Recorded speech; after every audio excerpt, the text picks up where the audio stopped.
안녕하세요, 6학년 친구들. 오늘은 우리 6단원 또 새로운 배움 목표에 대해서 배워보도록 하겠습니다. 같이 한번 살펴보겠습니다. 시작! 1세제곱센티미터를 이용하여 직육면체의 무엇?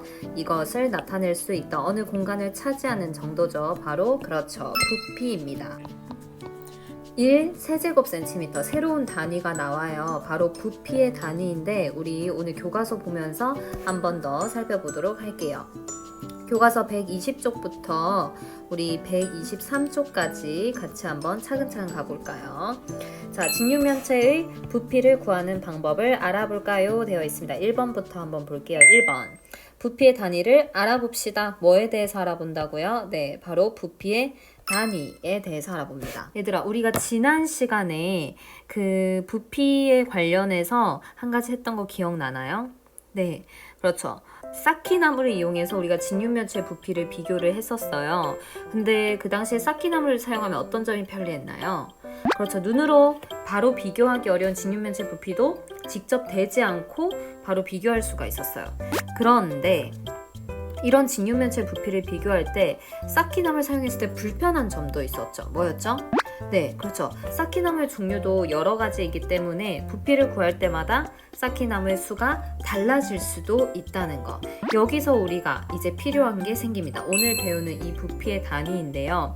그럼 앞으로는 우리가 부피의 단위를 어떻게 정해야 될까요? 일정한 단위를 정해야겠죠. 그래서 이 친구들의 이야기를 볼게요. 부피를 구할 때는 어떤 단위를 사용할까? 라고 물었더니 넓이를 구할 때는 한 변의 길이가 1cm인 정사각형의 넓이를 우리는 뭐라고 약속했어요?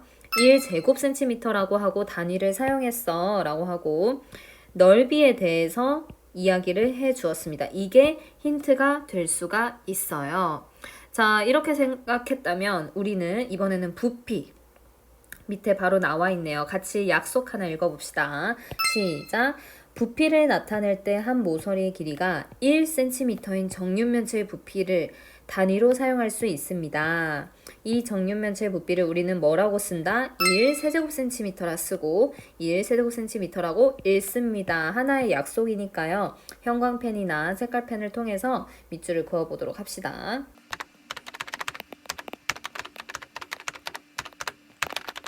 자, 이렇게 여러분 나름대로 표시를 해보고 여기 보니 이렇게 손으로 정육면체를 이렇게 꼭 잡고 있네요. 보니까 가로, 세로, 높이가 모두 1cm, 1cm, 1cm.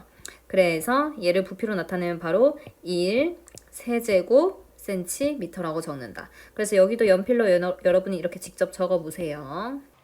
자, 그렇다면 이렇게 우리가 오늘 부피의 단위에 대해서 한 가지 약속을 하게 되었습니다. 그렇다면 밑에 있는 문제를 통해서 1세제곱cm가 어느 정도 되는지 그 감을 한번 잡아보도록 할게요. 다음 물건 중에서 부피가 1세제곱cm와 가장 비슷한 물건을 찾아보세요 라고 했어요. 5개의 보기가 있네요. 수학책, 필통, 책가방, 리모컨, 각설탕. 무엇인 것 같나요, 얘들아? 그렇죠. 요 정도 크기를 생각하면 되겠죠. 그러면은 딱 한 개. 그렇죠. 바로 각설탕입니다. 각설탕이 그나마 가장 1세제곱cm와 가장 비슷한 크기의 물건이죠. 이렇게 우리 120쪽 완료입니다. 120쪽에서는 뭘 했다고요? 네, 바로 정육면체의 부피 1세제곱cm를 함께 정리했습니다. 그럼 121쪽으로 가볼까요? 2번. 정육면체의 부피를 이제 직접 우리가 구해보는 시간입니다. 볼까요? 부피가 1세제곱cm인 쌓기나무의 수를 세어 직육면체의 부피를 구해보세요 라고 했어요. 자, 지금 이 정육면체의 크기를 일괄적으로 정해줬어요. 얼마로? 1세제곱cm로. 자, 그렇다면 이게 몇 개인지 세하려서 부피를 구해주면 되겠죠. 첫 번째, 얘는 지금 첫 번째 1, 2, 3, 4, 5 이 순서로 풀어줄게요. 첫 번째, 이 직육면체는 몇 개가 있죠? 하나, 둘, 셋, 넷. 그러니 얘는 몇 세제곱cm? 4세제곱cm. 그 다음 것도 그럼 쭉쭉 할 수 있겠죠? 얘는 가로 2칸, 세로 2칸, 높이 2칸이라서 총 몇 개가 있죠? 그렇죠. 밑에 4칸 있고 그 다음에 높이가 2칸이니까 4, 2, 8. 8세제곱cm. 자, 그 다음에 얘는 어떤가요? 하나, 둘, 셋, 넷. 그 다음에 하나, 둘 있으니까 1층에는 몇 개가 있어요? 4, 2, 8. 그리고 2층까지 있으니까 8 곱하기 2에서 8이 16. 그 다음 것도 여러분이 한번 스스로 풀어볼래요? 그리고 확인해 볼게요. 자, 다 풀었나요? 그럼 확인해 봅시다. 1, 2, 3, 4, 1, 2, 3, 4, 4, 4, 16. 그 다음에 마지막 제일 큰 직육면체네요. 보니까 1, 2, 3, 4, 1, 2, 3, 4, 16인데 몇 층이 있어요? 얘랑 다르게 2층이니까 곱하기면 16 곱하기 2는 그렇죠. 바로 32. 요렇게 2번의 첫 번째 문제를 마무리했습니다. 그렇다면 두 번째 문제 한번 볼게요. 쌓기 나무의 수를 세는 여러 가지 방법을 말해보세요. 간편한 방법은 무엇인가요? 라고 물었습니다. 자, 얘들아, 쌓기 나무 수를 얘네를 한번 세어보면서 이 5가지를 세어보면서 혹시 발견한 하나의 사실이 있나요? 지금 얘와 얘를 비교해봐도 그렇고 얘와 얘를 비교해봐도 그렇고 그 다음에 얘와 얘를 비교해봐도 그렇고 어떤 느낌이 있나요? 몇 배가 됐어요 지금. 가로가 2배가 되니까 부피도 몇 배가 됐어? 2배가 됐어요. 마찬가지죠. 얘도 가로가 2배가 되니까 부피가 몇 배가 됐어요? 2배가 됐어요. 밑에 것도 한번 볼까요? 얘 원래 16이었는데 2층을 쌓았어요. 높이가 2배 되니까 부피도 얼마가 됐어요? 2배가 됐네요. 이걸 보면은 우리 이 직육면체의 부피에 영향을 주는 요인이 바로 얘의 길이다라는 걸 알 수 있어요. 얘가 누구냐? 세 글자로 미음, 시옷, 리을. 그래서 모서리의 길이라는 것을 자연스럽게 우리가 확인할 수 있었습니다. 자, 그렇다면 두 번째 문제로 한번 가볼게요. 쌓기나무의 수를 세는 여러 가지 방법을 말해보고 가장 간편한 방법은 무엇인지 한번 볼게요. 자, 여기 왼쪽의 친구는 나는 한 층씩 차례로 세웠어 라고 해서 얘네를 한 층씩 하나씩 차례로 세웠고요. 두 번째 친구는 한 층에 있는 쌓기나무도 일일이 셀 필요가 없어 라고 했습니다. 왜 일일이 셀 필요가 없죠, 얘들아? 그렇죠. 이걸 하나, 둘, 셋, 넷, 다, 일곱, 여덟, 아홉, 열, 열하나, 열둘, 셋, 열넷, 열다, 열여 이렇게 세도 되지만 우리가 곱셈을 알고 있으니까요. 가로로 4개 있고 세로로 4개 있으면은 4, 4, 16 곱셈을 이용해서 일일이 셀 필요가 없다는 것도 알 수 있죠. 또 다른 방법은 어떤 게 있나요? 그렇죠. 여러분이 봤을 때 한 층에 이렇게 쌓여 있는 쌓기나무를 센 뒤에 요 층수만큼 아까 전에 선생님과 함께 했던 요 층수만큼 곱해 주어도 괜찮고요. 이렇게 수가 적은 것은 하나씩 세워도 괜찮습니다. 방법은 여러 가지입니다. 개인별로 간편한 방법은 조금씩 달라질 수도 있어요. 그렇다면 121쪽의 마지막 문제. 직육면체의 가로, 세로, 높이가 변하면 부피가 어떻게 변하는지 이야기해 보세요.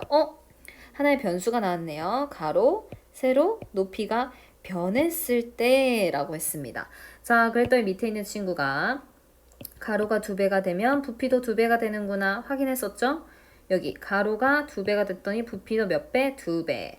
그러면 오른쪽 친구가 그러면 가로와 세로가 각각 2배가 되면 부피는 몇 배가 될까? 각각 2배가 되면 어떻게 될까, 얘들아? 가로도 2배, 세로도 2배가 된다면 어떻게 될까? 그렇죠? 가로도 곱하기 2, 세로도 곱하기 2가 되면은 곱하기 4가 되겠죠. 4배가 될 것입니다. 그래서 결론적으로 직육면체의 가로, 세로 높이가 변하면 부피도 어떻게 변한다? 그렇지. 가로의 배수만큼 부피도 그 배수가 되고 가로가 2배가 되면 세로도 2배가 된다는 거 이렇게 우리가 이끌어낼 수 있습니다. 자, 그러면 이렇게 우리가 121쪽까지 마무리가 되었어요. 122쪽으로 한번 가보도록 할게요. 3번.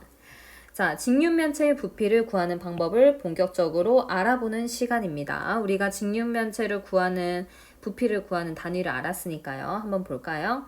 부피가 1세제곱센티미터인 쌓기나무를 사용하여 직육면체의 부피를 구해보세요. 요 쌓기나무를 활용할 거예요, 우리는.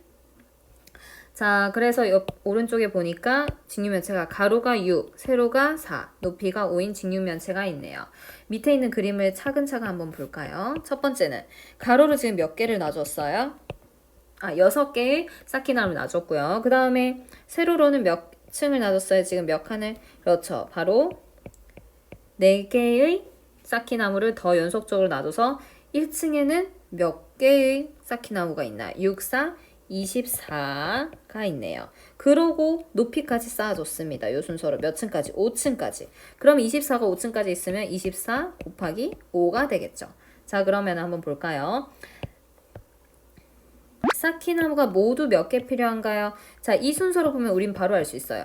처음엔 6개 있었네. 거기다가 6개씩 4줄이니까 6 곱하기 4가 돼서 24가 나왔어. 근데 밑에 1층이 24인데 얘가 몇 층이야? 5층이나 돼. 그래서 24 곱하기 5를 하니까 얼마가 된다? 그렇지. 바로 120이 된다. 그래서 쌓기 나무는 모두 몇 개가 필요하다? 120개. 이렇게 우리가 부피를 조금씩 구할 수가 있습니다. 두 번째 문제. 직육면체의 부피는 몇 세제곱 센티미터인가요? 자, 얘들아. 지금 부피가 1세제곱센티미터인 쌓기나무를 사용했는데 그 쌓기나무가 몇 개래요? 네, 120개래요. 그럼 직육면체의 부피는 몇 세제곱센티미터일까요? 그렇죠. 1세제곱센티미터가 120개 있으니까 바로 120 세제곱센티미터입니다. 자, 조금씩 오늘의 배움에 근접해 가고 있습니다. 직육면체의 부피를 어떻게 우리가 이제는 구할 수 있죠, 얘들아? 이제는 직육면체의 부피를 어떻게 구할 수 있는지 알게 되었어요. 그렇죠. 우리 지금 어떻게 했어요? 우선 가로의 길이 6, 그 다음에 세로 4. 여기 잘 보세요. 가로 6, 세로 4. 그 다음에 5, 6 모두 곱했죠. 왜? 여기 6, 그 다음에 6 곱하기 4. 여기서 어떻게 했어요? 6 곱하기 4 곱하기 5. 그러니 직육면체의 부피는 어떻게 구할 수 있다? 그렇다. 바로 가로 곱하기 세로 곱하기 높이라는 것을 이번 3번을 통해서 알 수 있다. 이렇게 정리를 할 수가 있죠. 자, 밑에 보니까 122쪽을 정리하는 칸이 있네요. 봅시다. 직육면체 부피를 구하는 방법을 써보세요 라고 되어 있어요. 세 가지 직육면체가 있어요. 가로, 세로, 높이, 가로, 세로, 높이, 세로, 가로, 높이. 직육면체 부피는 어떻게 구한다? 여기 있네. 그래서 가로 곱하기 세로, 그 다음에 마지막 높이. 모서리들이죠, 각각. 근데 밑에 보니까 얘들아 뭐라고 되어 있어요? 밑면의 넓이라고 되어 있네. 여기서 밑면의 넓이에 해당하는 애들이 누구예요? 그렇죠. 바로 가로 곱하기 세로가 밑면의 넓이에 해당되죠. 그럼 밑면의 넓이 가로 곱하기 세로 있으니까 뭐만 남아있어요? 마찬가지로 높이. 밑면의 넓이만큼 높이가 계속 쌓이는 거예요. 그렇게 부피를 차지하게 돼서 직육면체의 부피는 우리가 이렇게 정리를 할 수 있습니다. 오늘 배우는 여러 가지 수학적 개념 꼭 기억해 두세요. 그래서 여기서도 마찬가지로 가로 곱하기 세로 한 거에다가 이 밑면이 높이만큼 쌓이는 거죠. 두 번째로 여기도 가로 곱하기 세로해서 밑면의 넓이가 높이만큼 쌓이고요.